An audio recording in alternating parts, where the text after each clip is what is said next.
Hey there, and welcome to Throw Up Thursday. I'm your host, Dr. J.J. Kelly, the punk rock doc.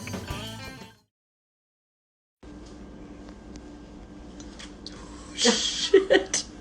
Hi. Technical difficulties, please stand by. Welcome to Throw Up Thursday. I'm here with Olivia is here again. Woo! Yay! So we have a little extra energy in the house today. So here, if you are new, hi Corey. If you are new to Throw Up Thursday, this is where you ask questions and I answer them and you barf all your problems and you leave feeling better. Hi, Allie.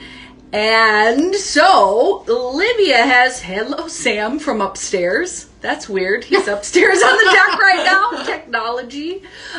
We actually ambushed Sam a little earlier with some water balloons, which he was on to us. Yeah, we were not as sneaky as we had hoped we were. Yeah, and you know, I don't think we're ever going to get sneakier knowing the two of us. It probably is not in the cards. Sam, on the other hand, is very good at sneaking as far as like scaring people and shit like that, which is why we want to get him so bad. So, yeah, right. So, we prepare, you're welcome to ask questions in the comments, and there is a question button there too, which I don't totally know how to use. But feel free to ask us a question on the live here. We will be here for, 15, 20 minutes.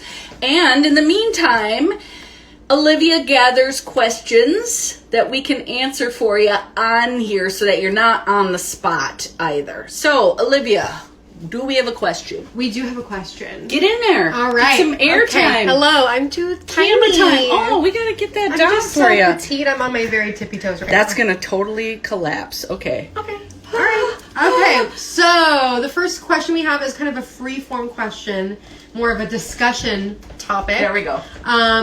But it is, so during the support group, we were talking with Grace and about being in a, like, the vulnerability of being in a romantic relationship and admitting to yourself that you want something, but how to both balance wanting something and having a non-attachment to outcome. So how do you balance those two things? Oh my gosh, that's a great question. From Grace, too. Hey, Scotty. Okay, so in a nutshell, what are we talking about? We're talking about the balance between, starting a relationship and all the feels that go with that. And there's something in that question that's not being asked, but it's in there. Can you read the last part of that question? So the question is just how to balance wanting something without having an attachment to outcome. Yeah, I mean, Christ. If anybody figures that out, let us know. It's the dialectic of those two things of having the vulnerability to admit this is something that I want and still wanting that without holding on to a desired without outcome. the grip. Yeah. Without the grip. The whole thing about DBT in like emotion mind, reasonable mind, in the middle is your wise mind, your values. The whole thing about being in wise mind is this non-attachment to outcome, as Olivia said. What does that mean? I mean, people say that a lot, but you're kind of okay with whatever happens. You can want it real bad too, and still be okay if you don't get it. So that's the whole thing. That's such an important Venn diagram for codependency, in particular for relationships. Like, how do you know when your attachment to somebody is healthy or not, basically? And it's based on your wise mind values. Can't you feel when you're kind of bullshitting yourself and you're like, it's fine, this is going fine, like they didn't mean that or whatever, or you're like, why haven't they texted back yet? Oh my God, what the fuck? And you're like all in it like that grip, that cling, that intense desire. You want to mellow that out a little. You can have a strong wanting of something without it being that, so there's a little bit of like dark in that grip like that. So feel your body. Is it tight? Is it loose? Are you relaxed when you're wanting something? Or are you tense? Because that probably means you're doing a little bit of cling. So, opposite action, but also the existential kink book, Carolyn Elliott, she talks about going hard the other way with it. So you might be like, oh, this delicious pain of not being texted back. Oh, yum, yum, yum, yum, yum, and just like play with the idea of how seriously we take all of our pain. Like, there's another dialectic. We want to validate our pain without taking it too fucking seriously. Mm-hmm. There's a lot to learn from pain.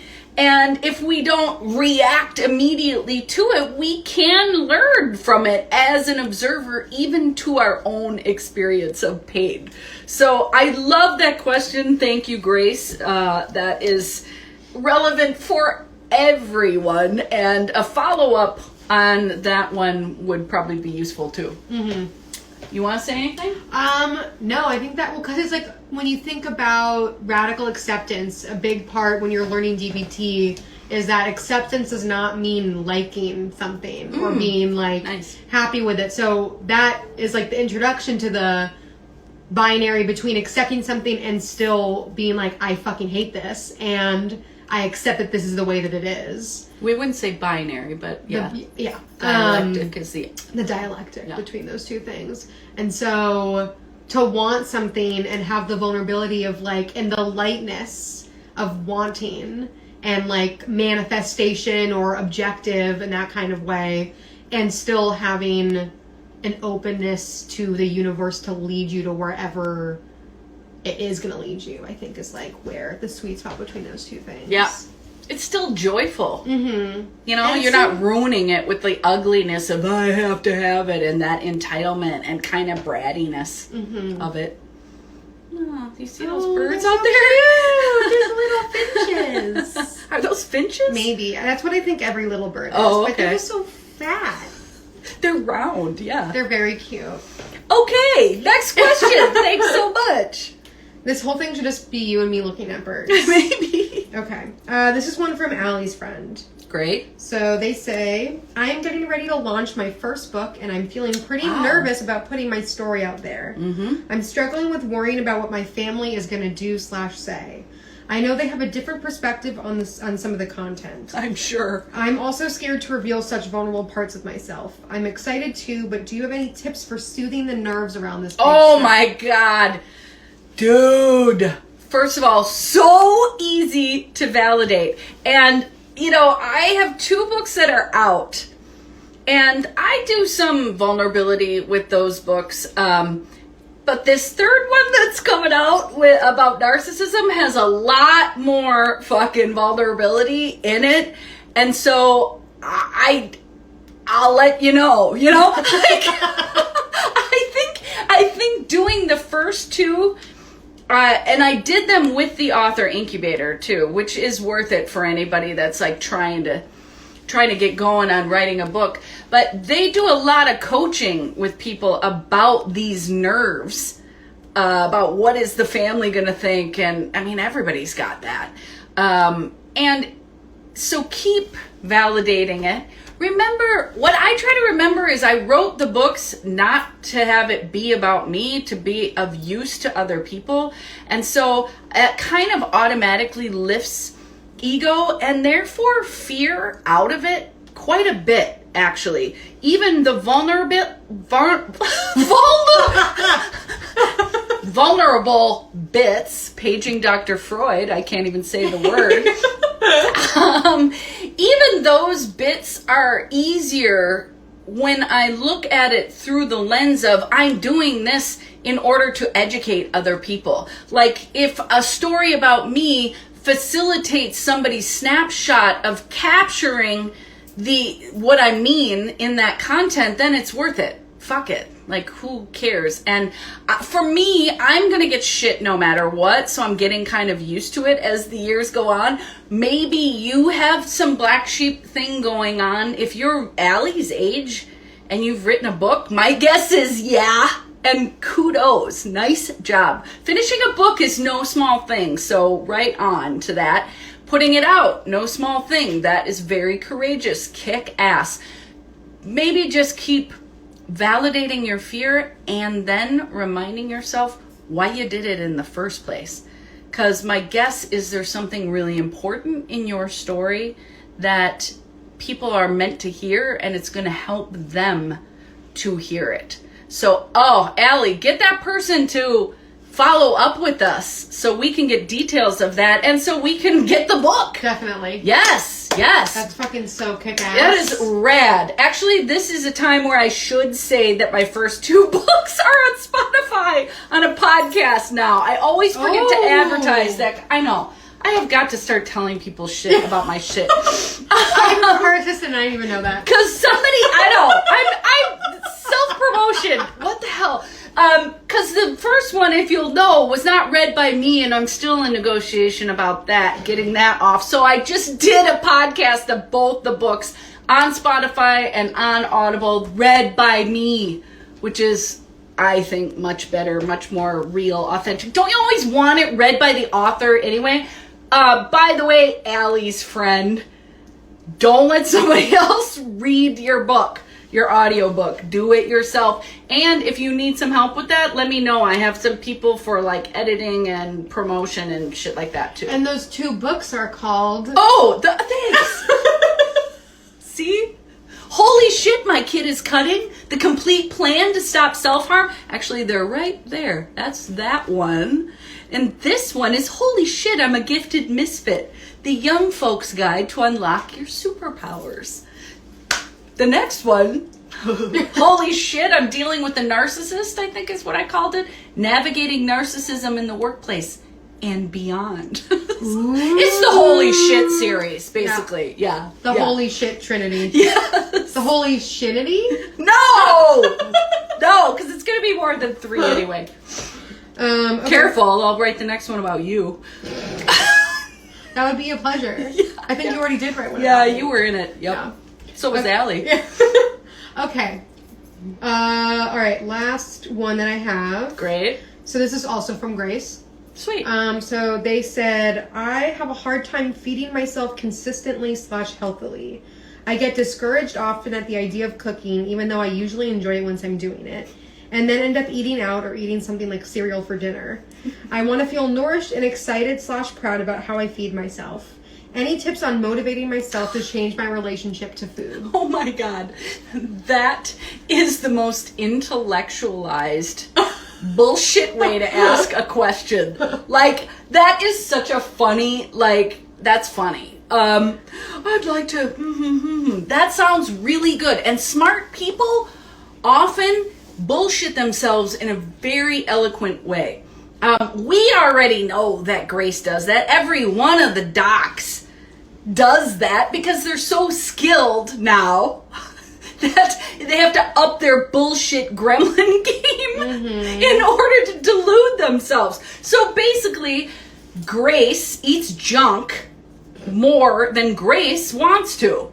Welcome to pandemic and post-pandemic. Anyway, I mean, everybody's talking about like weight gain or extra drinking or extra eating, and you know, we're re-emerging now, and it's awesome, and it's also a little bit like weird, like overstimulating, anxiety provoking. There's like pressure to go out now, you know, like it's weird. So my point in saying that is that some of the things, the maybe poor eating habits or habits that we developed during the pandemic that we don't want to have any longer probably are going to lay over a little bit. You're going to need a minute to establish better habits. But Grace, more than the average bear, knows that in order to create a new healthy habit, you got to engage in new behaviors. It's a discipline. You don't need me to tell you how to do it. You know, it's disciplining yourself. It's turning the mind. So you're cruising along, and then you recognize that you're at a choice point, and oh, this is the road I take with the junk food and the cereal for dinner. I don't really want to do that. I do that when I feel probably anxious or pissed off. For Grace, being the like punk-hearted person that they are, it's probably a little bit of like, there's a little fuck you in it, because that's what all us punkers do with things, is rebel against something, even ourselves. So there probably is you got to identify the emotion that is underlying this willful choice to go down the road that is not effective. But if you can identify that choice point, then you can decide to try something else. And people are always like, what? What do I try? That's what this question is saying. What do I try? Even though Grace totally knows. Anything else. And literally anything except this willful road. Mm-hmm. So if you don't want to cook a whole meal, then don't eat cereal. Eat fruit and vegetables. I don't know. Eat hummus and peppers like we had. Like have whatever you deem is healthy. You're probably going to have it in the house. That's probably the thing, is you don't have it in the house already. And then you're like, Christ, do I have to go out and get everything? Because, simple meals that are healthy, they'll do the job too. Like, just as easy as cereal is like tomato toast or a poached egg and a half of avocado with some salsa, or some orange peppers. I almost said green. I have this weird thing with green and orange ever since I was a kid. I flip them in my mind and with my mouth. So weird. I don't like green peppers either, is the point of that. Those repeat. Orange ones, yellow ones, not so much. So I prefer the orange and yellow ones, even the red ones with my hummus. That's just me. Grace, you go ahead and do whatever you like, including green peppers, if that's what you like. Hi, Megan. I just saw your friend today. She brought me flowers. Look. Aww. Isn't that lovely? All my favorites, too. So, pick something simple is the point. If you want some protein, plant protein, and some vegetables, you can dip veggies in damn near anything. Come on. Have some friggin' hummus. Hummus and peppers, cucumbers and guacamole, avocado toast. Come on. Grace, You're and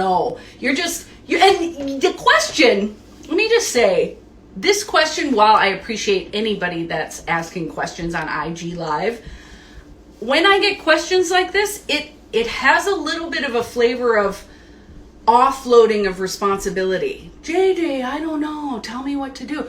Well, I've gotten a lot of that in the last couple of weeks. I don't know what the deal is, but there's a little bit of like, the answer, but you don't want to know that you know the answer. So you're asking me like it's my responsibility when it isn't. Hi, Joseph. And I don't care. I'm not trying to rub Grace's nose in it. I'm just using it as a teaching point. Like, watch your tendency to want to offload responsibility when you're scared, usually when you're scared, or when you're having any sort of emotion that is getting away from you a little bit. Validate the emotion and then ask yourself, do I really need to ask anybody? I mean, it's probably better asking me than just like a person off. But I mean, plus I might humor shame you, so maybe not. But a lot of people will jump on the advice train because they want to help, right? You're asking them something, you want to help. You want to help them solve their problems. You love them. You don't want them to be in pain. Well, I think sometimes the kind thing to do is to be like, you know the fucking answer to that. Come on.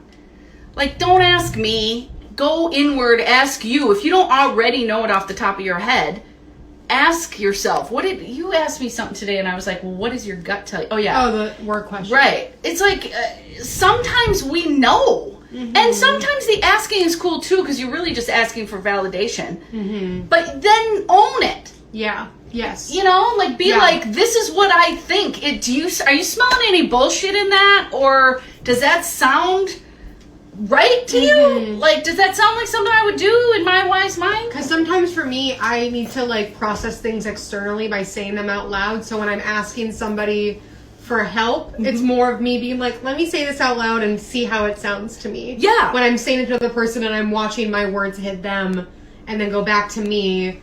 But in the future, I could be like, let me workshop something with you. Like, this is what I think. I just want to talk it over with somebody instead of... Because when you're asking for advice, sometimes you're putting yourself in like a lower position of power To be like, tell me what to do, I don't know what to do. Where if you're just going like, this is what I'm thinking, let me talk it out, you're then an equal. Instead of giving someone else the power to tell you an answer that you probably already know. Yeah, that you're afraid to enact, so you're recruiting the other person, so when they tell you what you want to hear and then you go do it and you fail, you can be like, well, they told me. And then it's also sort of like that thing of like taking what someone would give to you where you apologize for something you're not sorry for, because the person probably would love to just listen to you, but then you're then making them the higher person, you're the lower, to like, you know, not fully take responsibility for what you're asking. Yep. Allie says external validation seeking, and to your point, Megan, it's not honest. It's not honest with self. It's sort of like manipulating another person, and I don't mean that word gets a really bad rap, but you know, like it's kind of bullshitty. And especially when they would happily do whatever the fuck you want them to do. Not say whatever you want them, but you know, they're on your side. They want to help. If you give them the premise of you wanting them to help, they're going to jump on that train. And if it's not honest, can't you feel that inside sometimes too, where you're like, what is this shit? Like, what is it? I mean, that can't just be me. That's not just like a psychologist thing. That's like, if you listen to your body, sometimes your skin crawls when you can feel that somebody's lying. You know what I mean? Like, you're just like, oh God, why am I in this like lying nightmare right now? And not that any of that question was lying. I'm just saying, when someone is lying to your face, oftentimes you can feel it energetically. There are like more subtle layers of that if you're used to paying attention to your body, to your gut. So I don't know. I just wish more people had the courage to say to their friends something confrontational that is loving. Like, dude, knock it off. Like, you know. What do you think? Why are you asking me? What do you think? And I'm sure everyone does it in a more sensitive way than me. Mine just gets to the point. I just want to get to it. You know, I'm so used to the docs at Unorthodox having such resilience and confidence. They take it on the chin. They take those body shots. It's like champs. Oh my gosh. But not everybody's like that. And so I forget to dial down. But you know what? This is an IG Live, so fuck it. What does that say? I've done the thing where I ask for advice from someone I know won't call me on my bullshit, which is a subtle way to avoid taking accountability. Right. Yeah. That's that manipulation I was talking about. Yeah. Like, everybody's smart enough to rope somebody into their bullshit like that. Or you ask somebody, you don't get the answer that you want, so then you keep asking different people. Dude, I hate that. I hate to be asked twice. But if you're polling multiple people, that is not a great sign. Not a great, That's that offload of responsibility, I think. Yes, accountability. Taking, and it probably means you want to talk to somebody about it, as Olivia was saying.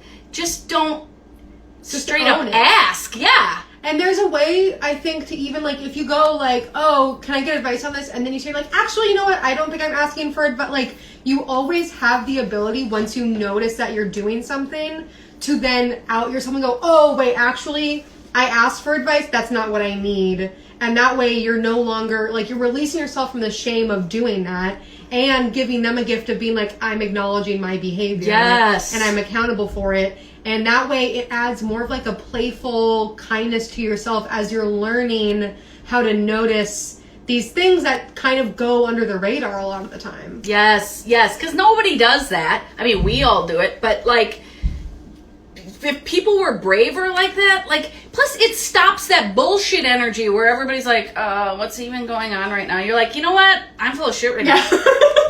I keep talking even though I don't even know what the fuck I'm saying anymore. Yeah. So, I mean, that I don't know. I am a sucker for that kind of naked honesty because it's so courageous to just be real like that.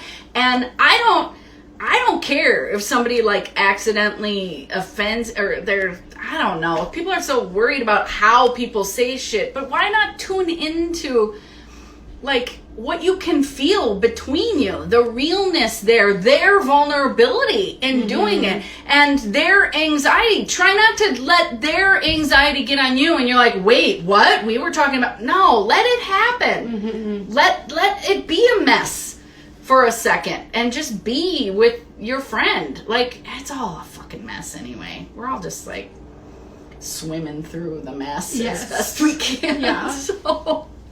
So, all right. Thank you for joining us. Great questions. Thank you, Grace. Thank you, Allie. Thank you, everybody, for joining us. Always a pleasure. And this will be on the IG Live Throw Up Thursday, just like always. Anytime you want, you could DM myself or Olivia with a question, and we will do our best to get to it every Thursday, 4 p.m. PST. Thanks so much. Hope you feel some relief from barfing your problems. And if you don't feel relief and you want to schedule a free consult with Dr. JJ Kelly, go to drjjkelly.com. And that's right, you can schedule a free consult with Can a you believe it? doc. Oh my God, free. Can you believe it? Nice one, Olivia. Okay, bye. Bye. Get in touch with me, Dr. JJ Kelly, the punk rock doc, at drjjkelly.com.